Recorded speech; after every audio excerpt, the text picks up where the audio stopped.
The morning sun filtered through the tall windows of Peterson and Associates, casting long shadows across the polished marble floor. Sarah Martinez adjusted her headset and settled into her chair at the customer service desk, the familiar hum of the office coming to life around her. She had worked here for 3 years, answering calls and helping clients with their insurance claims. It was steady work, nothing glamorous, but it paid the bills and gave her a sense of purpose. Sarah loved languages. Growing up in California, with a Japanese mother and Mexican-American father, she had learned to speak 3 languages fluently. English for school and work, Spanish for her father's family gatherings, and Japanese for those quiet moments with her mother, sharing stories and traditions that felt like precious secrets. The office buzzed with its usual Tuesday morning energy. Phones rang constantly, keyboards clicked in steady rhythms, and the coffee machine in the corner worked overtime. Sarah's supervisor, Mrs. Henderson, walked between the desks with her clipboard, checking in on the customer service representatives.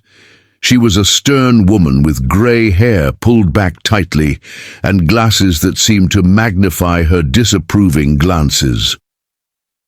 Around 10:30, Sarah's phone rang. The caller ID showed an international number from Tokyo. When she answered, she heard the worried voice of an elderly Japanese woman speaking rapidly in her native language. The woman sounded distressed, confused about her insurance policy and struggling to explain her situation in broken English.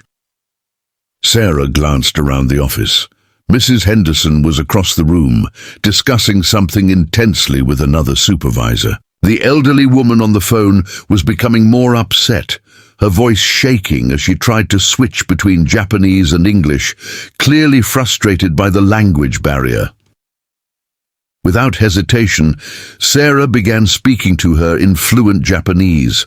Her voice was gentle and reassuring as she explained the insurance process, walking the woman through each step of filing her claim. She could hear the relief in the caller's voice as they communicated in her first language. The conversation lasted about 15 minutes, with Sarah patiently answering every question and making sure the woman understood exactly what needed to be done. As Sarah finished the call and updated the client's file, she felt the satisfaction that came from truly helping someone. She had solved a problem that would have been nearly impossible to resolve otherwise. The elderly woman had thanked her repeatedly, her voice warm with gratitude. But when Sarah looked up from her computer, Mrs. Henderson was standing right beside her desk, arms crossed and face flushed with anger. "What exactly do you think you were doing?" Mrs. Henderson's voice was sharp and cutting. Sarah blinked, confused. "I was helping a client with her insurance claim. She was having trouble understanding the process, so You were speaking Japanese on company time, using company resources." Mrs. Henderson's words came out like hammer blows. "This is an American company, and we conduct business in English, only English." "But she needed help," Sarah said, her voice steady despite the growing knot in her stomach. "She couldn't understand the forms, and I was able to explain everything to her. She's going to get the coverage she needs now." Mrs. Henderson's face grew even redder. "I don't care what language you speak at home, but here, in this office, you follow company policy. This is your final warning." The conversation felt surreal to Sarah. She had helped a client, solved a problem, provided excellent customer service. How could that possibly be wrong? But 2 days later, Mrs. Henderson called Sarah into her office. The small room felt suffocating, with its beige walls and flickering fluorescent light. Mrs. Henderson sat behind her desk like a judge preparing to deliver a sentence. "I've been reviewing your recent performance," she began, shuffling through. some papers without looking up. Your conduct on Tuesday was completely unacceptable. Despite my warning, you chose to disregard company policy by conducting business in a foreign language. Sarah's heart began to race. Mrs. Henderson, I helped that client solve her problem. Isn't that what we're supposed to do? What you're supposed to do is follow the rules. Mrs. Henderson finally looked up, her eyes cold behind her glasses. I'm terminating your employment, effective immediately. Security will escort you out. The words hit Sarah like a physical blow. 3 years of dedicated work, excellent performance reviews, countless satisfied customers, all of it dismissed because she had chosen to help someone in their native language. 20 minutes later, Sarah found herself standing on the sidewalk, outside the Peterson and Associates building, holding a cardboard box with her personal belongings. The security guard had been polite but firm, walking her through the lobby and out the front door without ceremony. The afternoon sun felt too bright, the city noise too loud. Everything seemed different now that she was no longer part of the working world inside those glass walls. What Sarah didn't know was that during her phone call with the elderly Japanese woman, someone else had been listening. James Peterson, the CEO and founder of Peterson and Associates, had been walking through the customer service floor that morning, something he did occasionally to stay connected with the day-to-day operations of his company. He rarely announced these visits, preferring to observe how things really worked when management wasn't putting on a show. He had been standing near the elevator, reviewing some reports on his tablet, when he heard someone speaking fluent Japanese. Curious, he had looked up to see Sarah at her desk, patiently explaining complex insurance procedures to what was obviously a distressed caller. He had studied in Japan during college and understood enough to recognize that she was providing exceptional customer service, going far beyond what was required to help someone in need. Peterson had continued his walk through the office, but the interaction stayed with him. Later that week, when he received the termination paperwork for Sarah Martinez, he was shocked to see that the reason given was violation of English-only policy during customer service calls.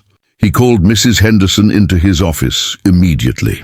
"Explain this termination to me," he said, holding up the paperwork. Mrs. Henderson launched into her prepared explanation about company policy and maintaining professional standards. But Peterson cut her off. "I was there," he said quietly. "I heard that phone call.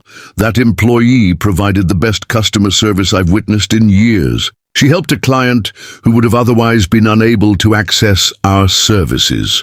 Mrs. Henderson's confident expression began to crumble. "But the policy states—" "The policy," Peterson interrupted, "is designed to ensure effective communication with our clients.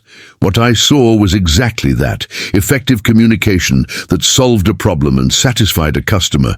You fired someone for being too good at their job."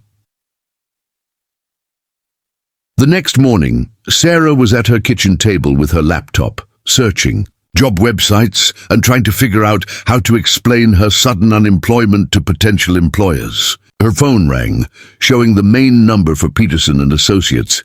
"Ms. Martinez, this is James Peterson. I'm the CEO of Peterson and Associates, and I would very much like to meet with you today, if possible." Sarah's first instinct was to hang up. She assumed this was some kind of corporate damage control, maybe an attempt to get her to sign papers, promising not to sue. But something in the man's voice made her agree to come in. An hour later, she sat in the spacious corner office, on the top floor of the building she had been escorted out of just days before. James Peterson was younger than she had expected, probably in his 40s, with kind eyes and an easy smile. "I owe you an apology," he began. "What happened to you was wrong, and it doesn't represent the values of this company.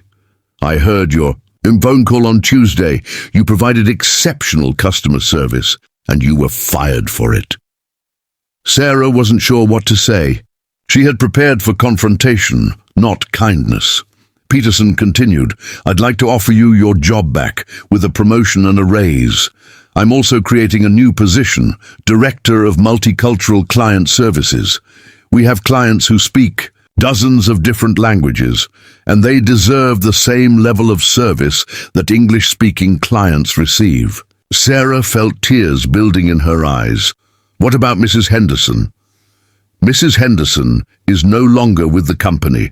Her interpretation of company policy was not only wrong, it was harmful to our clients and our employees. 6 months later, Sarah led a team of multilingual customer service representatives who could help clients in Spanish, Japanese, Mandarin, Arabic, and half a dozen other languages. The customer satisfaction scores had improved dramatically, and the company had gained a reputation for truly caring about all of its clients. Sometimes the most important conversations happen when we're brave enough to speak the language of understanding, even when others tell us we shouldn't.